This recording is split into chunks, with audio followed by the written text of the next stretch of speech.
দেশে সোনার দাম আরও এক দফা বাড়ল। এ দফায় প্রতি ভরিতে স্বর্ণের দাম বেড়েছে ৩,২৪৩ টাকা। দেশের বাজারে এটাই এখন পর্যন্ত সোনার সর্বোচ্চ দাম। ২০ ফেব্রুয়ারি সোনার দামে পরিবর্তন আনল বাংলাদেশ জুয়েলার্স অ্যাসোসিয়েশন বাজুস। নতুন মূল্য অনুযায়ী আজ ২১ ফেব্রুয়ারি শুক্রবার থেকে দেশের বাজারে প্রতি ভরি ২২ ক্যারেটের স্বর্ণ বিক্রি হবে ১,৫৪,৫২৫ টাকায়।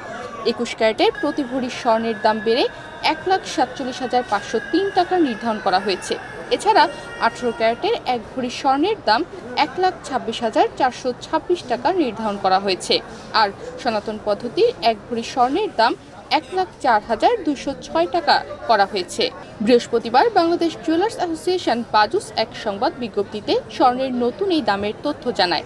বিজ্ঞপ্তিতে বলা হয়, স্থানীয় বাজারে তেজাবি স্বর্ণের বা পিওর গোল্ডের মূল্য বৃদ্ধি পেয়েছে, সে কারণে স্বর্ণের দাম সমন্বয়ের সিদ্ধান্ত নিয়েছে বাজুস। এর আগে ২২ ক্যারেট সোনা প্রতি ভরির দাম ছিল ১,৫১,২৮৮ টাকা।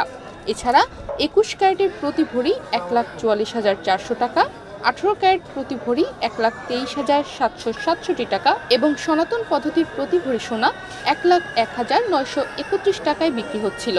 বাজুস জানায়, সোনার বিক্রয় মূল্যের সঙ্গে আবশ্যিকভাবে সরকার নির্ধারিত ৫% ভ্যাট ও বাজুস নির্ধারিত ন্যূনতম মজুরি ৬% যুক্ত করতে হবে। তবে গহনার ডিজাইন ও মান ভেদে মজুরির তারতম্য হতে পারে। তনিমা রহমান, বাংলাদেশ প্রতিদিন।